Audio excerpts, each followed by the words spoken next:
Hello, and welcome to U.S. Finance Career Path, your complete guide for 2026. Have you ever looked at the world of finance and seen a complex, intimidating landscape of numbers, charts, and seemingly impenetrable jargon? Maybe you're a student thinking about your future, or perhaps you're a professional considering a career change.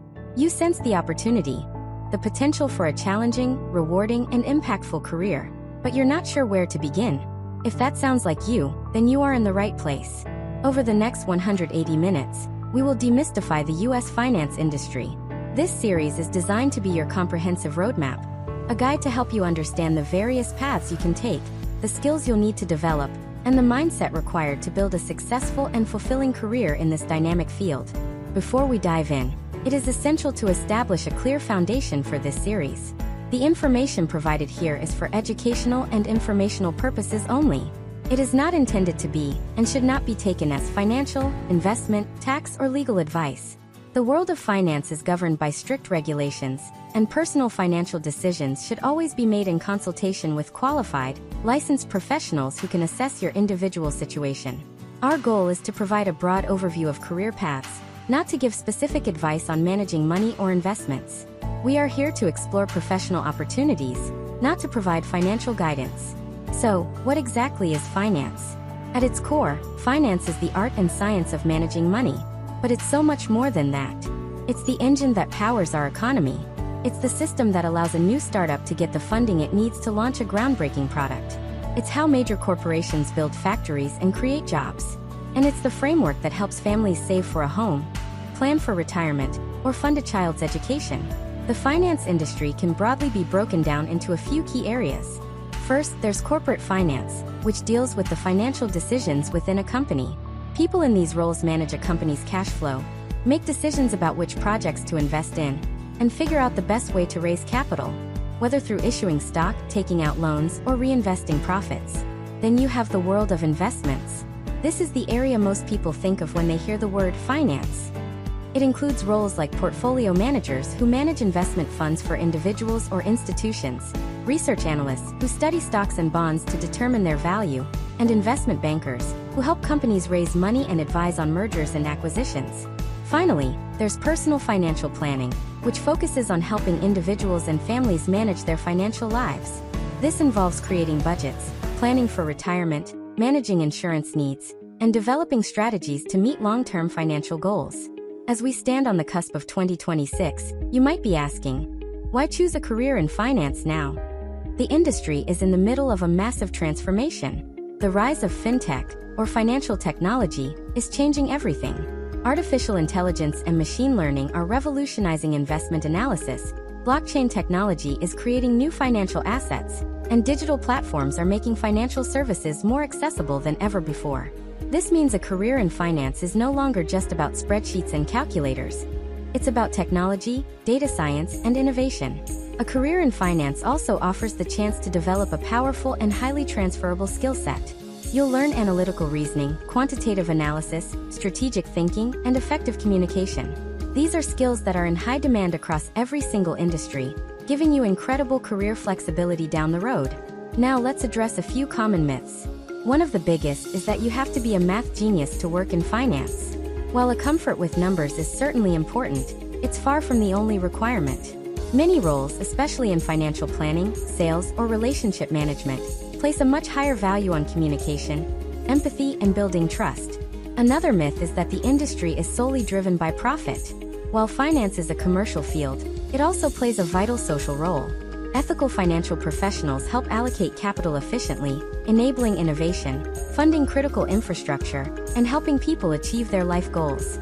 So, what can you expect from the rest of this series? We will take a deep dive into the most popular career paths, from investment banking and asset management to corporate finance and risk management. We'll explore the day-to-day realities of these jobs, the good, the challenging, and everything in between. We will also discuss the educational pathways, from the degrees that are most valued to the professional certifications, like the CFA or CFP, that can accelerate your career. We'll cover the importance of networking, the art of the interview, and the soft skills that truly separate successful candidates from the rest. Think of the chapters ahead as building blocks. We're starting here with the big picture, the 30,000-foot view of the landscape. In each subsequent chapter, we'll zoom in, providing more detail and clearer directions to help you find the path that is the best fit for your unique skills, interests, and ambitions. Your journey into the world of finance starts not with a job application, but with curiosity and a desire to learn. It starts with understanding the system, seeing the possibilities, and charting your own course. Thank you for joining me for this introduction. I look forward to guiding you through the next steps of this exciting exploration. Welcome back to US Finance Career Path, your complete guide for 2026. In our first chapter, we took a high-level view of the finance world, defining what it is and why it's such a dynamic and pivotal industry. We established that our journey together is for educational purposes, to explore career pathways, not to provide personal financial guidance. Today, we're zooming in. We're moving from the map of the world to a view of the continents. The US finance industry, in all its complexity, can be understood more easily when broken down into three fundamental pillars. Think of these as the primary territories where financial careers are built. They are, first, corporate finance, second, investments, and third, personal financial services. While these pillars often overlap and interact, understanding them separately is the key to identifying where your own skills and interests might fit best. Let's begin with our first pillar, corporate finance. Imagine a large company, say a technology firm or an automobile manufacturer. Corporate finance is the brain and central nervous system that manages the financial health of that organization from the inside. The primary goal here is to ensure the company is using its money wisely to grow, operate efficiently, and maximize value for its owners, who are the shareholders. This isn't about trading stocks, it's about making strategic business decisions. For example, the corporate finance team would analyze whether the company should build a new factory, acquire a smaller competitor, or launch a new product line. They manage the company's cash, ensuring there's enough money to pay employees and suppliers. They also figure out how to fund big projects. Should the company take out a loan, issue bonds, or sell more stock? Within corporate finance, you'll find several key roles. A financial analyst is often an entry-level position where you might be responsible for forecasting revenue, tracking expenses against a budget, and building financial models to evaluate different business scenarios. Move up the ladder, and you might find roles like a treasurer, who manages the company's cash and its relationships with banks, or a controller, who is in charge of the accounting and financial reporting side of the business. The ultimate career goal for many in this pillar is to become the Chief Financial Officer, or CFO, who is a key strategic partner to the CEO. A career in corporate finance is ideal for those who enjoy strategy, problem-solving, and want to see the direct impact of their financial decisions on a single company's success. Now let's turn to our second pillar, investments. This is the area that typically gets the most attention. The world of investments is about managing money with the goal of making it grow. It's a vast and exciting field, and it's often divided into two sides, the sell side and the buy side. The sell side creates, promotes, and sells financial securities like stocks, bonds, and other complex products. The classic example here is investment banking. Investment bankers act as intermediaries. They help companies raise money by underwriting stock and bond offerings. Essentially, they help sell those securities to investors. They also advise companies on major transactions like mergers and acquisitions, also known as M&A. Other sell-side roles include sales and trading, where professionals buy and sell securities on behalf of clients, and equity research, where analysts study companies and write reports recommending whether investors should buy, sell, or hold a particular stock. On the other side, you have the buy side. These are the clients the sell side serves, the institutions that buy and manage large amounts of securities. This includes asset management firms, which manage mutual funds and pension funds for the public. It includes wealth management, where advisors manage portfolios for high net worth individuals. It also includes hedge funds and private equity firms, which use more sophisticated and often higher risk strategies to generate returns for their investors. A career on the buy side is about making the critical decisions of what to invest in and when. The investment world is fast-paced, highly analytical, and can be very demanding. It attracts people who are competitive, deeply curious about the financial markets, and comfortable making high-stakes decisions based on data and analysis. Finally, let's explore our third pillar, personal financial services. If corporate finance is about managing a company's money and investments is about managing market assets, personal finance is about helping individuals and families navigate their own financial journeys. This is arguably the most relatable pillar, as it deals with the financial challenges we all face. Buying a home, saving for retirement, paying for education, and protecting our families with insurance. The central role in this area is the financial planner or financial advisor. These professionals work directly with clients to understand their life goals and create a comprehensive plan to achieve them. This involves budgeting, saving strategies, investment management, insurance planning, and estate planning. Unlike the institutional focus of the other two pillars, this field is deeply personal. Success is often measured not just in portfolio returns, but in the peace of mind and security you help provide for your clients. This pillar is heavily reliant on building trust and long-term relationships. Strong communication and interpersonal skills are just as important, if not more so, than quantitative abilities. It's a field for those who find fulfillment in helping others directly and translating complex financial topics into understandable, actionable advice. So, to recap, we have three core pillars: corporate finance, the internal engine of a company; investments, the dynamic world of financial markets; and personal financial services, the relationship-focused practice of guiding individuals. Each pillar offers a unique set of challenges, rewards, and career opportunities. In our upcoming chapters, we will begin to explore each of these pillars in much greater detail. Welcome back to U.S. Finance Career Path, your complete guide for 2026. In our last chapter, we outlined the three core pillars of the finance industry: corporate finance, investments, and personal financial services. Today, we are taking our first deep dive, focusing entirely on that first pillar, corporate finance. We'll explore the specific roles, map out a typical career ladder, and identify the essential skills you'll need to cultivate for a successful career inside a company. As always, a reminder that our discussion is for informational and educational purposes, designed to give you a clear view of the professional landscape without providing any form of financial or investment advice. So let's revisit the core mission of a corporate finance team. Their primary objective is to make decisions that increase the value of the company for its owners. This breaks down into three critical functions. The first is capital budgeting, deciding which long-term projects or investments to make. Should the company invest millions in a new technology platform? Should it expand into a new geographic market? The finance team analyzes the potential risks and returns to answer these questions. The second function is capital structure, figuring out the best way to pay for everything. This involves finding the right mix of debt, like bank loans or bonds, and equity, which is ownership in the company. The wrong mix can be risky or expensive, so finding that balance is key. The third function is working capital management. This is about managing the company's day-to-day cash flow to ensure it can pay its bills, employees, and suppliers smoothly. It's the operational heartbeat of the company's finances. Understanding these functions is crucial because the career path in corporate finance is all about mastering these areas, one step at a time. For most, the journey begins at the entry-level position of financial analyst. So, what does a financial analyst actually do? This role is the engine room of the finance department. An analyst spends a great deal of time working with data, primarily in spreadsheet programs like Microsoft Excel.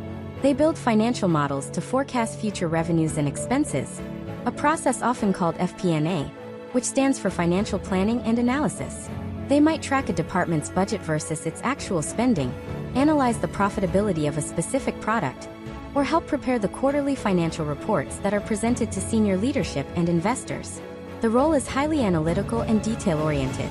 You are the person who provides the data-driven insights that senior leaders use to make strategic decisions. It's a role where you learn the nuts and bolts of the business from the ground up. After gaining a few years of experience as an analyst, the career ladder begins to open up. The next logical step is often to a senior financial analyst role. Here, you'll take on more complex projects, have more autonomy, and perhaps begin to mentor junior analysts. From there, you can move into management. A finance manager typically oversees a small team of analysts and is responsible for the finances of a specific business unit or department. For example, a company might have a marketing finance manager or a supply chain finance manager. In this role, you become a strategic partner to the head of that department, helping them make sound financial decisions. Your focus shifts from just creating the reports to interpreting them and providing actionable recommendations. As you become more senior, the path often splits. Two of the most senior roles under the CFO are the treasurer and the controller. The treasurer is primarily forward-looking. They manage the company's cash and investments, oversee its debt and equity, and manage relationships with banks and investors. The controller, on the other hand, is focused on the present and the past. They are the head of the accounting department, responsible for accurate financial reporting, ensuring compliance with regulations, and managing the audit process. At the very top of the corporate finance ladder is the Chief Financial Officer, or CFO. The CFO is a key member of the executive team, working alongside the CEO to set the company's overall strategy. They are the face of the company to the investment community, responsible for communicating financial performance and future outlook. So, what skills do you need to thrive on this path? Let's divide them into hard skills and soft skills. For hard skills, a strong foundation in accounting is non-negotiable. You must be able to read, understand, and analyze the three main financial statements: the income statement, the balance sheet, and the cash flow statement. Advanced proficiency in Excel is the second requirement. It is the primary tool of the trade. Finally, an understanding of valuation methodologies is crucial for making sound investment decisions. But hard skills alone are not enough. The most successful corporate finance professionals possess exceptional soft skills. Chief among them is communication. You must be able to take complex financial data and explain it in a clear, simple way to colleagues who don't have a finance background. Attention to detail is also critical, as small errors in a forecast can lead to poor business decisions. Lastly, you need strong business acumen. A genuine curiosity for how the company operates, who its customers are, and what its competitive advantages are. In corporate finance, you are not just a numbers person. You are a business strategist. In summary, a career in corporate finance offers a path to becoming a strategic leader within a company. It provides relative stability compared to the market-driven roles in investments, and allows you to have a tangible impact on a single organization's growth and success. In our next chapter, we will move to our second pillar and explore the fast-paced and often misunderstood world of the sell side. Welcome back. In our last chapter, we took a deep dive into the world of corporate finance, exploring the career path that helps guide a company's financial strategy from the inside. Today we pivot to the second major pillar, investments. Specifically, we're going to decode the sell side of the industry. This is the part of Wall Street that creates, promotes, and sells financial securities and services. These are the intermediaries, the market facilitators who connect companies that need capital with the institutions that have capital to invest. Once again, our goal is purely educational. We're here to understand the mechanics of these careers, not to recommend any specific products or strategies. When people think of a high-powered, demanding career in finance, they are often thinking of our first topic, investment banking. At its core, an investment bank serves two primary functions for its corporate clients. The first is capital raising. Imagine a successful private company wants to grow dramatically. It needs a huge injection of cash to build new factories and expand globally. The company might decide to go public by selling shares of its stock to the public for the first time. This is called an initial public offering, or IPO. The investment bank acts as the underwriter.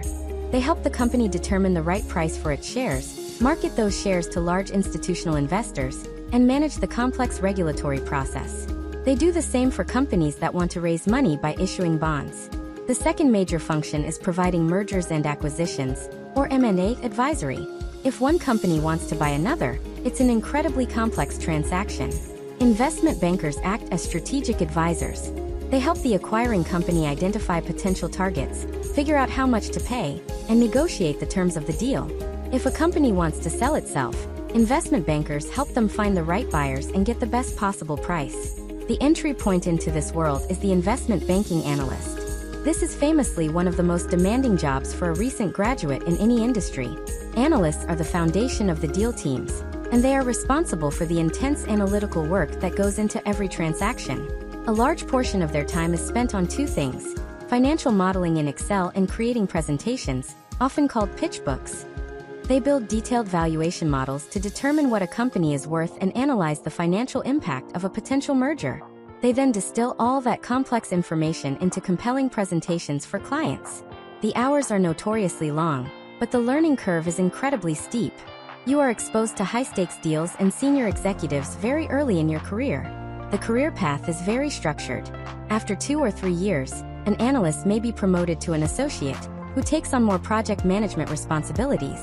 The latter continues up to vice president, who manages the deal teams and client interactions, and ultimately to managing director, whose primary job is to build client relationships and bring in new business. Working alongside the investment bankers is another critical sell-side group, equity research.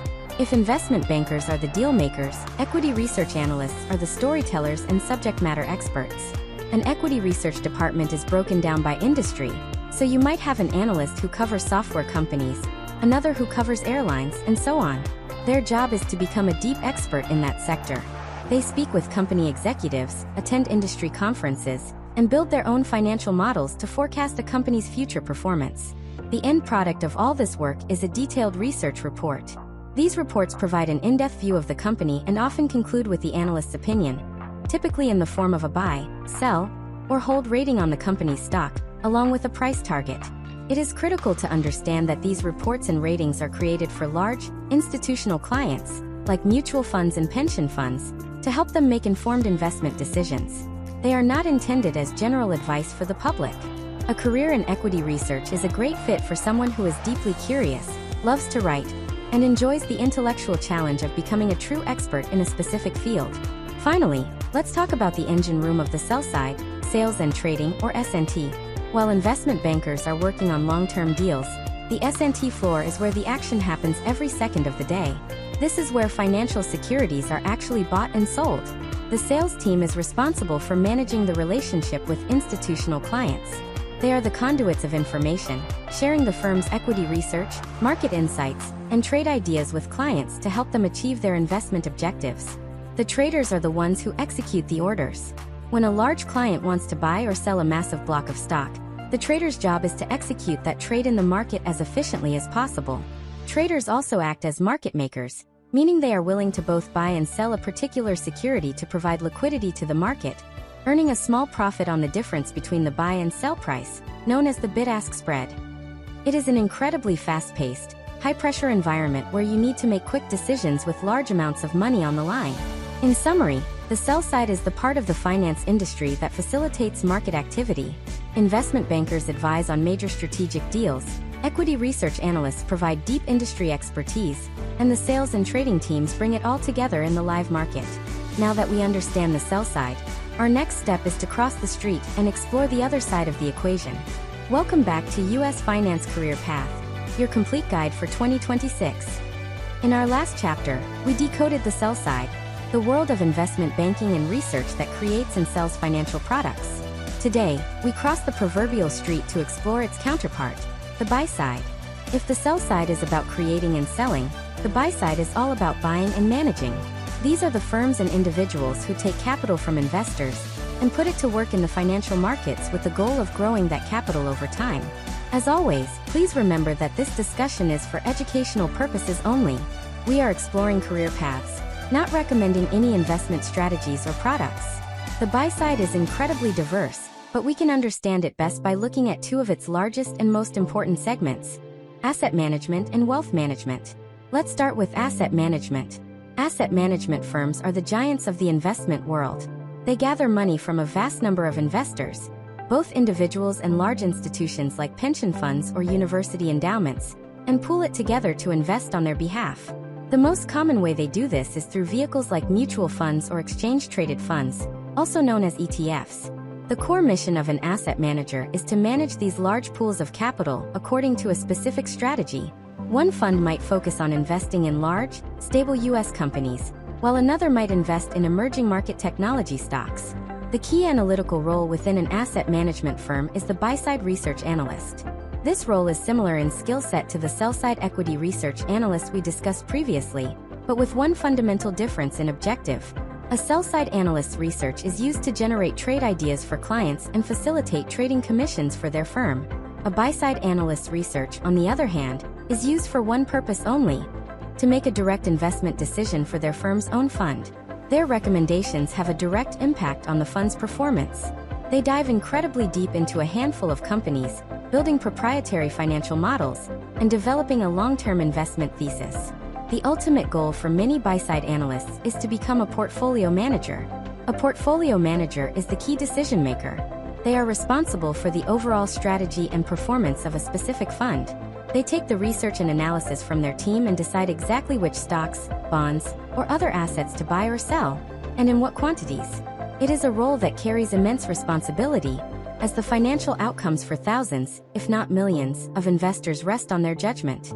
A career in asset management is ideal for those who have a genuine passion for the markets, enjoy deep analytical work, and have the temperament to make thoughtful, long-term decisions.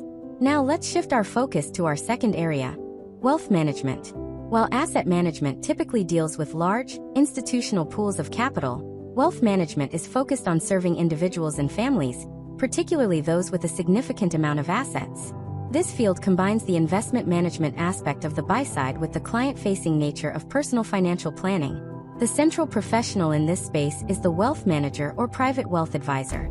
Their role is to provide a comprehensive, high-touch service to their clients. This goes far beyond just managing an investment portfolio. They act as a client's personal CFO, coordinating all aspects of their financial life. This can include retirement planning, tax strategy, estate and legacy planning, and even philanthropic giving. The investment process in wealth management is highly personalized. Instead of managing a single fund for thousands of people, a wealth manager constructs a custom portfolio designed to meet the specific goals, risk tolerance, and time horizon of an individual client. Relationship management is paramount. Building deep, long-lasting trust is the foundation of the business. A successful wealth manager needs to be an excellent listener, a clear communicator, and have a high degree of emotional intelligence to guide clients through both good and bad market conditions. The career path often begins as a client service associate or a junior advisor, where you support a senior team and learn the business. Over time, you begin to build your own roster of clients. The skills required are a hybrid of the analytical abilities needed to understand markets and the interpersonal skills needed to build and maintain strong client relationships. So, to summarize the buy side, asset management is the institutional world of managing large-scale investment funds, driven by deep analytical research. Wealth management is the personalized world of providing comprehensive financial guidance to individual clients, driven by trust and relationships. Both paths offer the opportunity to help clients grow their capital over the long term, but they do so with very different approaches and day-to-day realities. In our next chapter, we will venture into some of the most specialized and competitive areas of the buy side. Welcome back. In our previous chapter, we explored the foundational pillars of the buy side, the large-scale world of asset management, and the relationship-driven field of wealth management. Today we venture into the most specialized and often misunderstood corner of the investment universe, alternative investments. Specifically, we'll be demystifying the highly competitive careers in hedge funds and private equity. Before we begin, it's more important than ever to reiterate our purpose. This is an educational exploration of career paths. The investment vehicles we are discussing today are typically available only to accredited investors or qualified purchasers. Terms legally defined in the U.S. to refer to individuals or institutions with significant assets and investment experience. Our focus is on the jobs within these firms, not the investment strategies themselves. First, let's demystify hedge funds. At its simplest, a hedge fund is a pooled investment fund. In that sense, it's like a mutual fund. However, the similarity ends there. Hedge funds have far more flexibility in what they can invest in and the strategies they can employ. Their goal is often to generate positive returns whether the overall market is going up or down. They do this by using a wide array of complex strategies, such as long/short equity, global macro, or event-driven investing. The core analytical role at a hedge fund is the investment analyst. This is a research role of incredible depth and intensity. While an analyst at a larger asset manager might cover 20 or 30 companies, a hedge fund analyst might only cover a handful. They are expected to know those few companies better than anyone else on Wall Street. Their job is to go beyond the financial statements and develop a unique insight or investment thesis that the rest of the market has missed. They will talk to a company's customers, its suppliers, and even its former employees to build a complete picture. The analyst then pitches their investment idea to the portfolio manager, who makes the final decision to buy or sell. The environment is relentlessly performance-driven. An analyst's success is not measured by the number of reports they write, but by the performance of their ideas. It is a career for those who are intellectually obsessive, highly self-motivated, and have a deep passion for solving complex puzzles in the financial markets. Next, let's turn our attention to private equity, often referred to as PE. While hedge funds typically buy and sell public securities like stocks and bonds. Disclaimer: the information presented is for informational purposes only and is not professional financial, investment, or tax advice. All investments involve risk and may result in partial or total loss. You should always conduct your own research and consult with a qualified financial professional before making any financial decisions. By viewing this video, You agree not to hold the creator liable for any loss or damage arising from your use of the information provided. Private equity firms buy entire companies. They use a combination of their own capital and a significant amount of borrowed money, a technique known as a leveraged buyout, or LBO, to acquire a company, take it private, and remove it from the stock market. But buying the company is just the beginning. The core of the private equity model is to actively improve the company over a period of several years. PE professionals often work closely with the company's management team to streamline operations, enter new markets, or make strategic acquisitions. The goal is to make the business more efficient, more profitable, and ultimately, more valuable. After 3 to 7 years, the private equity firm will then seek to exit their investment, either by selling the company to another corporation or by taking it public again through an IPO. The typical entry point into private equity is the associate role, and the vast majority of firms hire directly from the analyst classes of top investment banks. This is because the initial work is very similar: intense financial modeling, valuation, and due diligence on potential acquisition targets. However, the skill set quickly expands beyond pure finance. Associates become deeply involved in the strategic and operational aspects of the portfolio companies they own. The career path progresses from associate to vice president, then principal, and finally partner. At the senior levels, the job is about sourcing new deals, negotiating transactions, and overseeing the firm's portfolio of companies. It requires a unique blend of financial acumen, strategic insight, and management skill. It is a long-term, project-based career for those who enjoy not just analyzing businesses, but actively building and improving them. In summary, while both are highly competitive fields, they are fundamentally different. Hedge funds are about trading public markets with complex, liquid strategies. Private equity is about buying, operating, and selling entire private companies over a long-term horizon. These alternative investment careers represent some of the most challenging and analytically rigorous paths in all of finance. Now that we have a firm grasp of the core investment roles, it's time to look at the critical functions that support and regulate this entire ecosystem. Welcome back. Over the last few chapters, we've explored some of the most prominent roles in finance, from the deal-making world of investment banking to the high-stakes decision-making of hedge funds and private equity. These are the engines of the financial industry. But for any powerful engine to operate safely, it needs a robust set of brakes, safety systems, and a rulebook. Today, we're looking at the careers that provide exactly that. We're exploring the world of risk management and compliance, the guardians of the financial system. As always, our discussion is for educational purposes. We're here to understand these professional paths, not to provide any form of legal, risk, or financial advice. Let's start with risk management. In finance, risk is unavoidable. The very act of investing involves taking a risk in the hope of generating a return. The job of a risk manager is not to eliminate risk, because doing so would eliminate all potential for profit, but rather to identify, measure, and control it within acceptable limits. Think of them as the engineers of the financial world. They don't just drive the car. They design the seatbelts, airbags, and braking systems that allow it to travel at high speeds safely. Financial risk comes in several different flavors. The most common is market risk, which is the risk of losing money because of movements in the broader market, like a change in stock prices, interest rates, or currency exchange rates. Then there's credit risk, the risk that a person or company who borrowed money will be unable to pay it back. And finally, there's operational risk, which is the risk of loss from everything else, from internal fraud to a computer system crashing, or even a simple human error. A career in risk management is about being the analytical expert on these potential dangers. A risk analyst spends their day in the data. They use sophisticated statistical models to quantify the firm's exposure to different risks. For example, they might run stress tests, which are simulations to see how the firm's investment portfolio would perform in a severe market crash. They set risk limits for traders, ensuring that no single individual can take a position that is so large it could endanger the entire firm. They are the firm's professional skeptics, constantly asking, "What could go wrong here?" This career path is highly quantitative. It requires a strong background in mathematics, statistics, and often computer programming, as much of the work involves building and running complex models.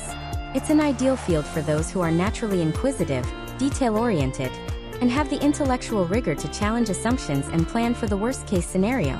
Now let's turn to the other guardian of the system, compliance.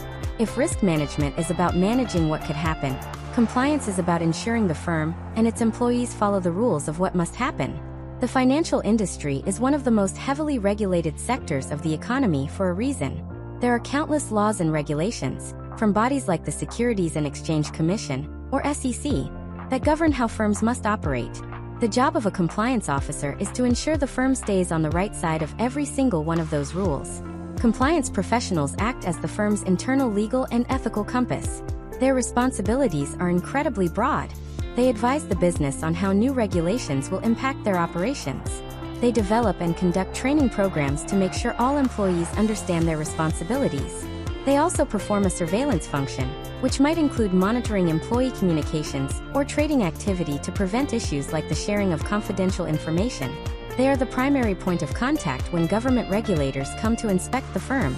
A day in the life of a compliance officer is less about quantitative models and more about rules, policies, and procedures. It involves a great deal of reading to stay current on new regulations, writing internal policies, and communicating those policies clearly across the organization. While many compliance professionals have a background in law, a law degree is not always a requirement. What is required is an unwavering ethical compass, meticulous attention to detail, and the ability to interpret complex regulatory language and apply it to real-world business situations. In summary, these two fields are the essential bedrock of a stable financial system. Risk management protects the firm from market and operational threats, while compliance protects the firm from legal and regulatory breaches. Following the financial crises of the past, the demand for talented professionals in both of these areas has grown immensely. They offer a challenging and rewarding career path for those who want to be at the center of the industry, ensuring it operates safely, ethically, and effectively. Welcome back to U.S. Finance Career Path, your complete guide for 2026. In our last chapter, we met the guardians of the system, the professionals in risk and compliance who ensure the industry operates safely and ethically. Today, we turn our attention to the single greatest force of change in finance, technology. We are diving into the world of FinTech, the digital revolution that is reshaping how we save, spend, borrow, and invest. As always, a reminder that our goal is purely educational. We will be discussing various technologies and business models to understand the career opportunities they create, without providing any financial advice or endorsing any specific platforms. So what exactly is FinTech? The term is a simple combination of finance and technology. It refers to any innovation that uses technology to improve, automate, or create entirely new financial services. If you've ever used an app to send money to a friend, applied for a loan online, or used a digital platform to invest, you have used FinTech. This isn't just one single industry, it's a broad ecosystem of companies and technologies. To understand the career opportunities, it helps to break FinTech down into a few key areas. First, you have payments. This is one of the most visible parts of FinTech, including everything from digital wallets on your smartphone to the platforms that allow small businesses to accept credit card payments with a simple device. Next is digital lending. FinTech companies in this space use vast amounts of data and sophisticated algorithms to make credit decisions, often providing loans to individuals and small businesses faster and more efficiently than traditional banks. Then there's wealth tech. This includes the rise of so-called robo-advisors, automated platforms that use algorithms to build and manage investment portfolios for clients, often at a lower cost. It also includes modern brokerage apps that have made it easier for people to access the stock market. You'll also find InsurTech, which is using technology to transform the insurance industry, from how policies are priced using real-time data to how claims are processed using artificial intelligence. Finally, a major area of innovation is blockchain and digital assets. Blockchain is the decentralized ledger technology that first powered cryptocurrencies. Today, its applications are being explored for everything from streamlining international payments to creating new ways of representing ownership of assets. Careers in this space are focused on building and securing this new technological infrastructure. This fusion of finance and technology has created a new breed of jobs that often sit at the intersection of both worlds. Let's look at some of the key roles. One of the most crucial is the product manager. A FinTech product manager is like a mini CEO for a specific product or feature. They are responsible for the vision, strategy, and execution. They have to understand the customer's financial needs, the technical possibilities, and the business goals, and then work with teams of designers and engineers to bring that product to life. Of course, data is the fuel that powers FinTech, which brings us to the data scientist. Data scientists build the machine learning models that detect fraudulent transactions, the algorithms that determine creditworthiness, and the systems that provide personalized financial recommendations. This is a highly technical role requiring skills in statistics, programming, and data analysis. The builders of this new world are the software engineers. They write the code that makes everything work, from the user-friendly mobile app on the front end to the secure and complex transaction processing systems on the back end. Specialized engineers, like blockchain developers, focus on building applications on decentralized networks. With so much sensitive financial data being handled digitally, cybersecurity analysts are absolutely essential. They are on the front lines, protecting FinTech companies and their customers from cyberattacks, and ensuring that data remains private and secure. To succeed in FinTech, it's often said you need a T-shaped skill set. Deep expertise in one specific area, like software development or financial analysis, combined with a broad understanding of the other domains. Above all, you need adaptability. The technology is changing at an incredible pace, so a passion for continuous learning is non-negotiable. In conclusion, FinTech is not just a niche part of the industry anymore. It is the future of the industry. It offers dynamic, fast-paced career opportunities for those who are passionate about using technology to solve complex financial problems and build more accessible and efficient services for everyone. Welcome back to US Finance Career Path, your complete guide for 2026. In our journey so far, we have explored a wide array of career paths, from corporate finance and investment banking to the new frontiers of FinTech. As you consider these paths, you'll often see a series of letters after a professional's name. This alphabet soup, like CFA, CFP, or CPA, represents a professional certification. Today, we're going to decode these credentials. We'll explore what they mean, the commitment required to earn them, and how they align with the career paths we've discussed. Think of a professional certification as a mark of excellence. It signals to employers, clients, and colleagues that you have mastered a specific body of knowledge and have committed to a high standard of professional ethics. It's not just a line on a resume. It's a testament to your dedication. Let's start with what is often called the gold standard in the investment management industry, the CFA Charter. CFA stands for Chartered Financial Analyst. This is a graduate-level credential recognized globally as one of the most rigorous in all of finance. The curriculum is incredibly comprehensive, covering topics like ethical standards, quantitative methods, economics, financial statement analysis, asset valuation, and portfolio management. Earning the CFA charter is a marathon, not a sprint. It requires passing 3 sequential, 6-hour exams, Level 1, Level 2, and Level 3. Candidates typically spend over 300 hours studying for each exam, and the entire process often takes 3 to 4 years to complete.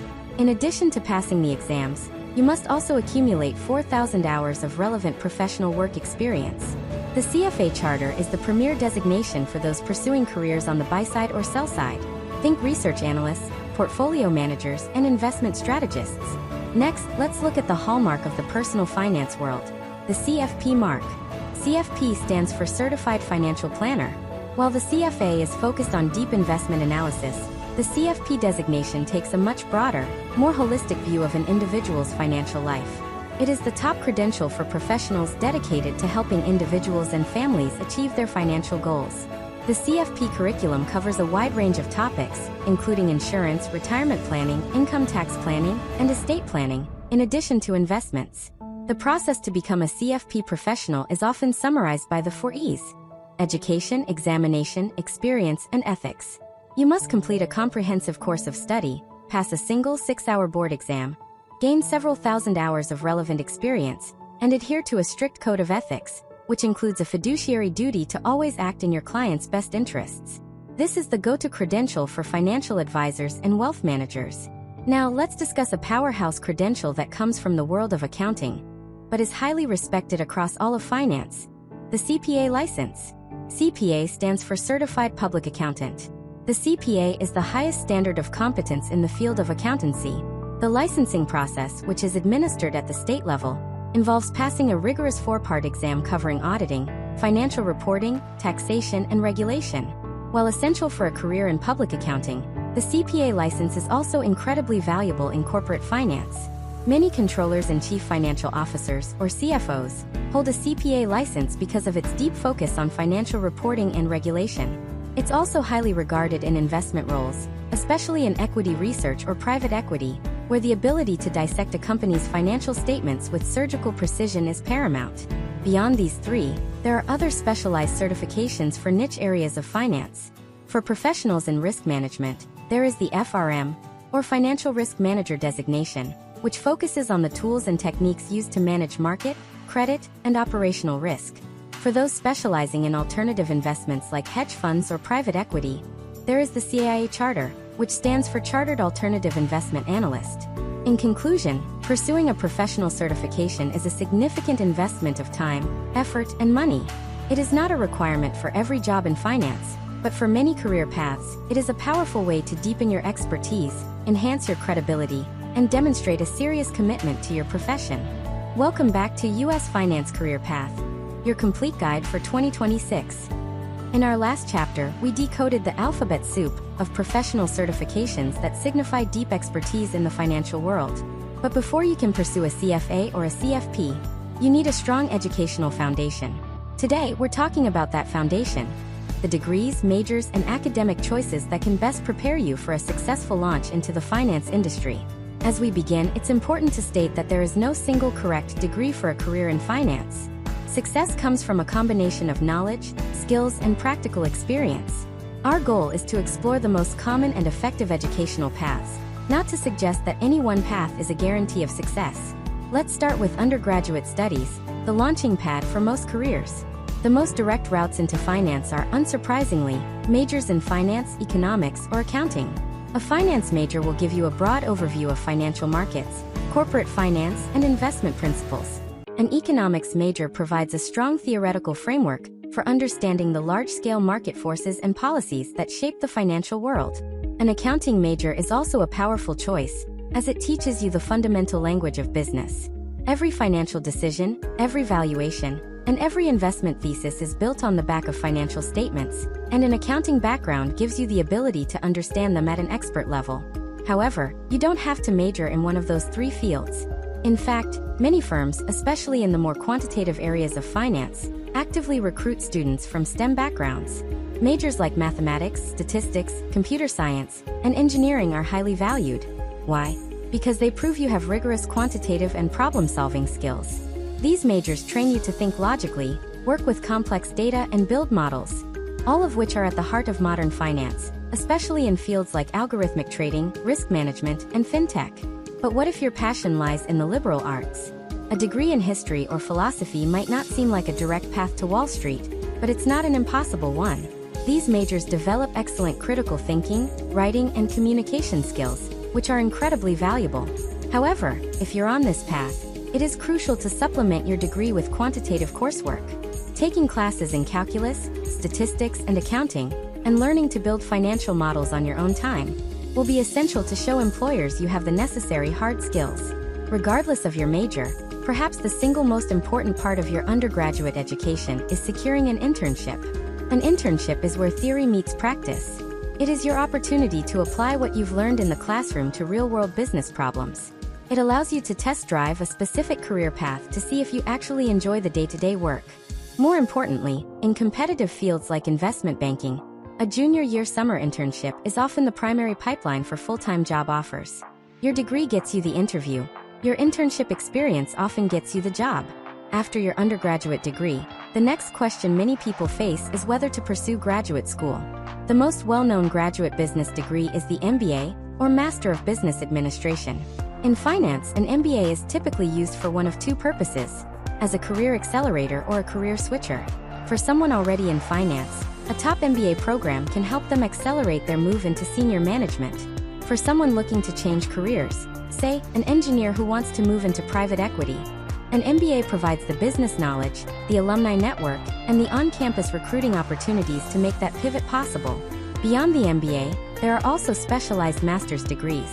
A Master of Finance, or MFin, provides a deep, technical dive into financial theory and quantitative methods. A Master in Financial Engineering is even more quantitative, focusing on the complex mathematical and computational models used in derivatives pricing and algorithmic trading. These programs are ideal for those who want to pursue highly specialized, technical roles right after graduation. In conclusion, your formal education is the bedrock of your career. While traditional majors like finance and economics are a solid choice, what matters most is demonstrating your analytical capabilities, your passion for the industry through practical experience like internships, and your unending desire to learn. Welcome back to U.S. Finance Career Path, your complete guide for 2026. We've covered the different career pillars, the essential certifications, and the educational foundations needed for a career in finance. Now, it's time to take all of that knowledge and experience and package it for a potential employer. Today, we are focusing on the two documents that serve as your first impression: your resume and your cover letter. These documents are your marketing materials. Their one and only job is to be so clear, compelling, and professional that they earn you an interview. In a competitive industry like finance, getting this right is absolutely critical. Our discussion today is about best practices and common strategies, not a guarantee of any specific outcome. Let's start with the finance resume. The first and most important rule, especially for students and professionals with less than 10 years of experience, is this: keep it to one page. Recruiters at major firms may look at hundreds of resumes for a single position, and they often spend only a few seconds on their first pass. A concise, powerful, one-page document is your best chance of making the cut. The second rule is about formatting. The finance industry is traditional. This is not the place for creative fonts, colors, or photos. Your resume should be clean, professional, and easy to read. Use a standard font like Times New Roman or Garamond. Black text on a white background, and logical sections in reverse chronological order. Now let's break down the key sections. At the top, you have your contact information. Your name in a slightly larger font, your city and state, your phone number, a professional-sounding email address, and a link to your polished LinkedIn profile. Next is education. List your university, your degree and major, and your expected graduation date. For recent graduates, it is standard practice in finance to include your GPA. The most important section of your resume is your professional experience. This is where you detail your internships and prior jobs.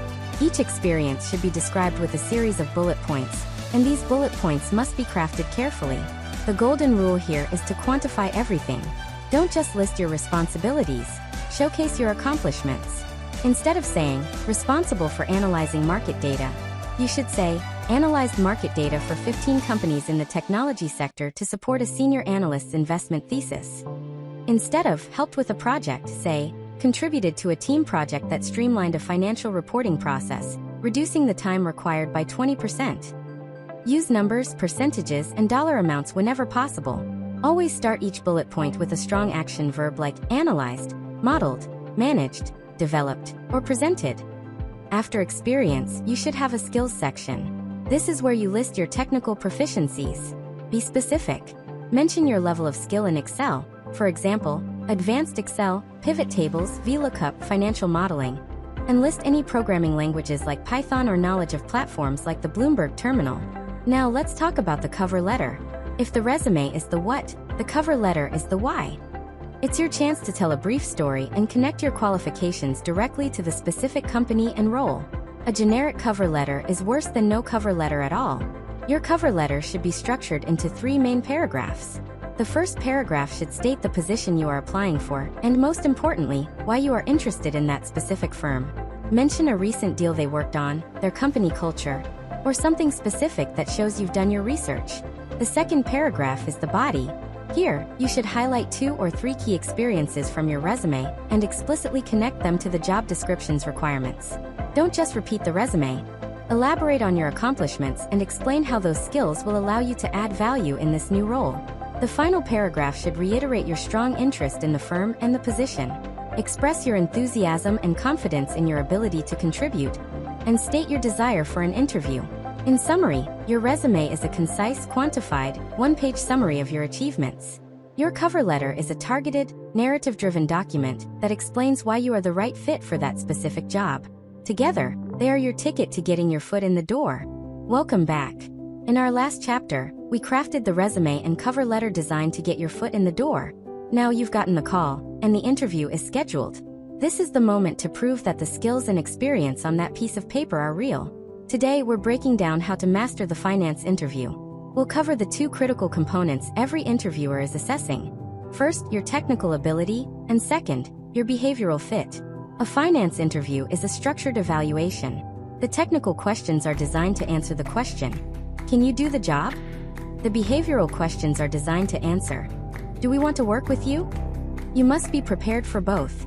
As always, this guidance is for educational purposes, focusing on strategy and preparation, not specific financial advice. Let's begin with the technical gauntlet. These questions are designed to test your understanding of the core concepts of finance and accounting. The key isn't just to memorize answers, but to understand the underlying logic.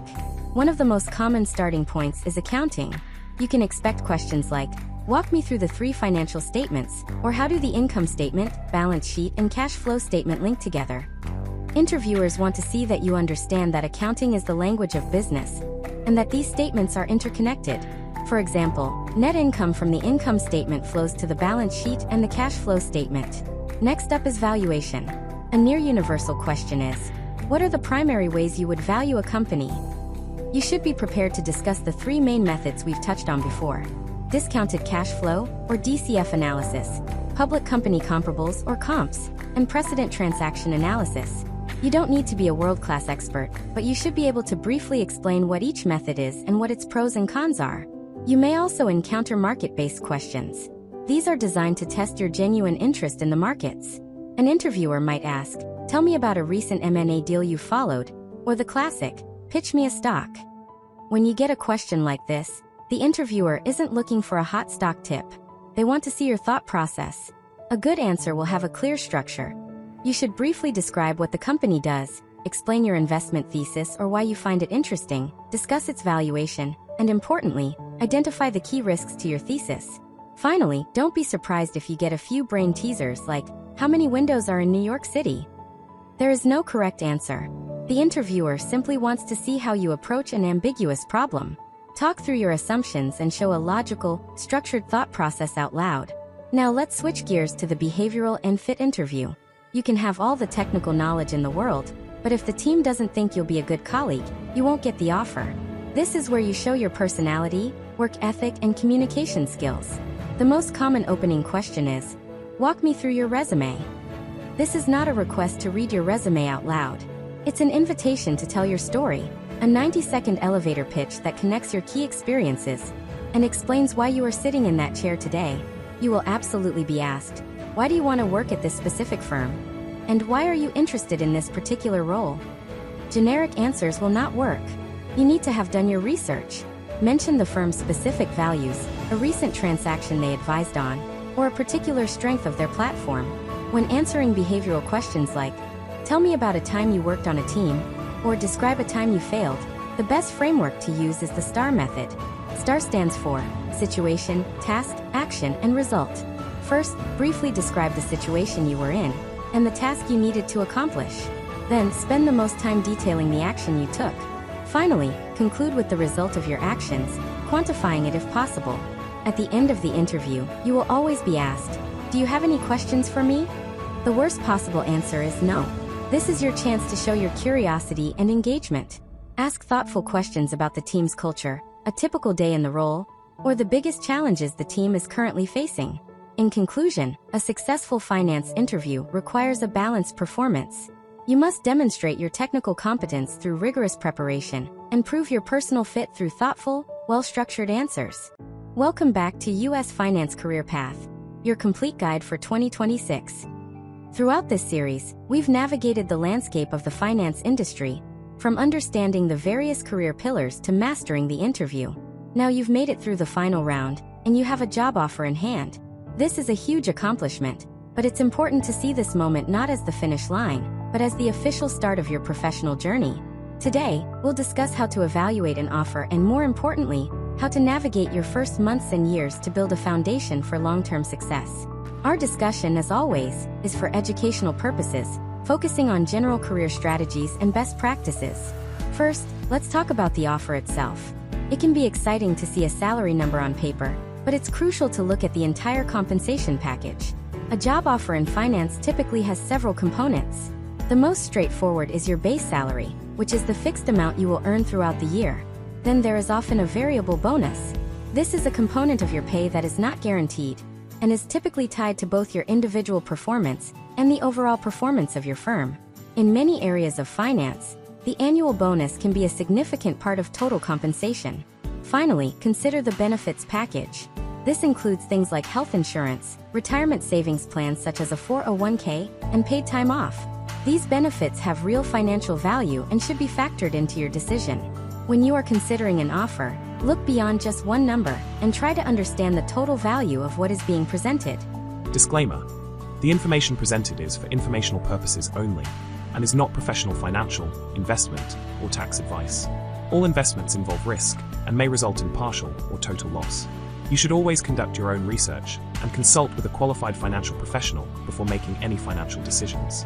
By viewing this video, you agree not to hold the creator liable for any loss or damage arising from your use of the information provided. Also, consider non-financial factors like the company's culture, the learning opportunities, and the potential for career growth. Once you've accepted an offer and your start date arrives, the real work begins. Your first 90 days on the job are a critical period. Your primary goal is not to be a superstar, but to be a sponge. Your first priority should be to listen, learn, and absorb as much information as you possibly can. Take detailed notes in every meeting and training session. When you're given a task, make sure you fully understand the instructions. It's okay to ask clarifying questions, but it's a good practice to try to find the answer yourself first. Your second priority is to master the fundamentals. In your first few months, you will likely be given tasks that may seem small or basic. Your job is to execute those tasks flawlessly. Whether it's formatting a presentation, double-checking the numbers in a spreadsheet, or scheduling a meeting, being 100% reliable with the small things is how you build trust with your team. Attention to detail is a non-negotiable skill in finance. As you work, always try to understand the why behind your tasks. Don't just mechanically complete an assignment. Ask yourself, how does this piece of analysis fit into the larger project? What is the ultimate goal of this report? Understanding the context of your work will not only make it more interesting, but will also help you produce better results and anticipate the next steps. While you are learning the technical parts of your job, you also need to start building your internal network. Get to know your immediate teammates. Be friendly, professional, and offer to help when you have the capacity. Make an effort to introduce yourself to people in adjacent teams that you may work with in the future. As you move beyond your first few months and into your first few years, your focus will shift from just learning to actively building your professional reputation. Cultivate a positive, can-do attitude. Be the person who is seen as proactive and willing to take on challenging assignments. You will make mistakes. Everyone does. The most important thing is how you handle them. When you realize you've made an error, the best course of action is to own it immediately. Inform your manager, explain what happened, and come prepared with a solution or a plan to fix it. Hiding a mistake is almost always worse than the mistake itself. Owning your errors builds credibility and shows maturity. Finally, many junior roles in finance are demanding. It is crucial to develop strong organizational and time management skills early on to help you stay on top of your workload and produce high-quality work consistently. In summary, your first years in finance are a formative period. Focus on learning voraciously, demonstrating unwavering reliability, and building a reputation as a positive and trustworthy team member. Welcome back to U.S. Finance Career Path, your complete guide for 2026. In our last chapter, we discussed how to successfully navigate your first years on the job by being a reliable and proactive team member. Today, we're going to build on that foundation and talk about one of the most powerful, long-term drivers of career success in any industry, but especially in finance, your professional network. When some people hear the word networking, they imagine awkward events and transactional conversations. But that's a misunderstanding of what a true professional network is. It's not just about collecting contacts. It's about building genuine, mutually beneficial relationships over time. The finance industry, for all its focus on numbers and analysis, is fundamentally a people business. Your ability to build and maintain strong relationships will be a critical asset throughout your career. The first step is to adopt the right mindset. The golden rule of effective networking is to give before you get. Approach every interaction with the question, how can I be helpful to this person? Rather than what can this person do for me? This could be as simple as sharing a relevant article, offering your perspective on a topic you know well, or connecting them with someone else you know. When you build a reputation as someone who is generous and helpful, people will be far more willing to help you when you need it. Let's break down how to build your network, starting from the inside, within your own firm. Your most important network is your immediate team. Be the colleague that others can count on. The one who does high-quality work, meets deadlines, and has a positive attitude. Your reputation within your own team is the bedrock of your entire professional network. From there, expand outwards. A powerful tool for this is the informational interview. Identify people in other departments whose work seems interesting to you. Send them a brief, professional email asking if they might have 15 or 20 minutes for a virtual coffee chat, as you'd love to learn more about their role. In these conversations, be respectful of their time. Ask thoughtful questions like, what does a typical day look like on your team? Or what are the most important skills for success in your area of the business? Most people are happy to talk about their work, and this is an excellent way to learn about the organization and become a familiar face. Now let's talk about networking outside of your firm. One of the best resources is your university's alumni network. Alumni are often incredibly willing to help fellow graduates. You share a common bond, which makes for a warm introduction. Reach out to alumni who are in roles or firms that interest you and ask for a brief informational interview. Professional organizations are another fantastic resource. Joining your local CFA society or other finance-related groups allows you to attend events and meet peers and senior professionals from across the industry in a natural, learning-focused environment. In the digital age, LinkedIn is an essential networking tool, but it must be used professionally. Ensure your profile is complete, with a professional headshot and a well-written summary. When you send a connection request, never use the generic default.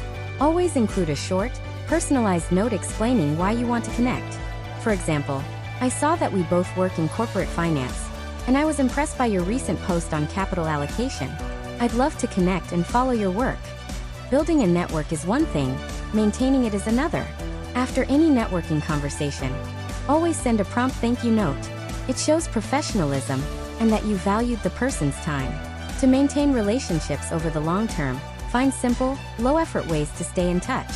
If you see an article you think someone would find interesting, send it to them. If you see on LinkedIn that they got a promotion, send a quick note of congratulations.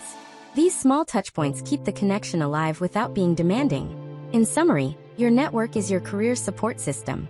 It is a source of knowledge, mentorship, and future opportunities. By focusing on building authentic relationships based on mutual value, you can create a powerful, career-long asset. Welcome back for the final chapter of U.S. Finance Career Path, your complete guide for 2026. Over the last 14 chapters, we have embarked on a comprehensive journey.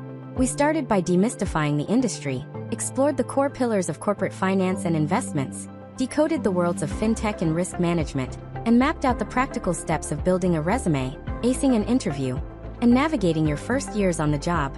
Today, we look to the horizon. We're going to bring everything together to discuss the most important topic of all: how to build a resilient, fulfilling, and successful long-term career in a world of constant change.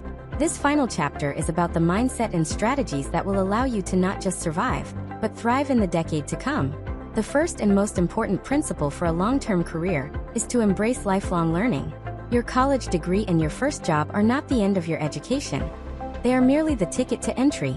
The financial industry is evolving at a faster pace than ever before, and the skills that are valuable today may be obsolete tomorrow. Static expertise is no longer enough. A major driver of this change is the rise of artificial intelligence and automation. Many of the routine, data gathering, and calculation-intensive tasks that junior professionals used to spend their days on are now being automated. You should not see this as a threat, but as a massive opportunity. AI is a powerful tool. The finance professionals who will be most valuable in the future are the ones who can leverage these tools to do their jobs better. They will be the ones who can ask more insightful questions, interpret the complex output of these models, and apply human judgment and strategic thinking to make the final decision. Your value is not in doing the calculation, but in knowing what to do with the answer. The second key principle is to adapt to evolving industry priorities. The definition of what constitutes a good investment is expanding. One of the most significant trends is the rise of ESG, which stands for environmental, social, and governance criteria. This is a framework that a growing number of investors are using to evaluate companies on non-financial factors. They might look at a company's carbon footprint, its labor practices, or the diversity of its board of directors. Regardless of your personal views on this trend, being literate in the language and concepts of ESG is becoming increasingly important for any investment professional. Similarly, as we discussed in our chapter on FinTech, technology is no longer a separate sector. It is the underlying infrastructure for all of finance. You don't have to be a coder, but having a baseline understanding of new technologies, from blockchain to machine learning, will be a significant advantage in any role. The third and final principle is to continuously cultivate your uniquely human, soft skills. As technology handles more of the quantitative work, the skills that are hardest to automate become exponentially more valuable. Chief among these is communication. The ability to take a highly complex financial topic and explain it in a simple, clear, and compelling way to a client or a colleague is a superpower. It is the foundation of building trust. Collaboration is another. The image of the lone genius trader is a relic of the past. Modern finance is a team sport. Your ability to work effectively with diverse groups of people, share information, and contribute to a positive team culture is critical for success and for moving into leadership roles. Finally, there's ethical judgment. In a world of complex rules and powerful new technologies, the ability to navigate gray areas and make sound, ethical decisions is more important than ever. This is what builds a reputation and a career that lasts. So, as we conclude this series, I want to leave you with this thought. A successful career in finance is not a static destination you arrive at. It is a dynamic journey of constant learning, adapting, and growing. The future of this industry will be shaped by those who are intellectually curious, technologically adept, and grounded in strong ethical principles. The path is challenging, but the opportunity to solve complex problems and make a real impact is immense. Thank you for joining me on this journey. I wish you the very best in charting your own course. Disclaimer: the information presented is for informational purposes only and is not professional financial, investment, or tax advice. All investments involve risk and may result in partial or total loss. You should always conduct your own research and consult with a qualified financial professional before making any financial decisions. By viewing this video, you agree not to hold the creator liable for any loss or damage arising from your use of the information provided.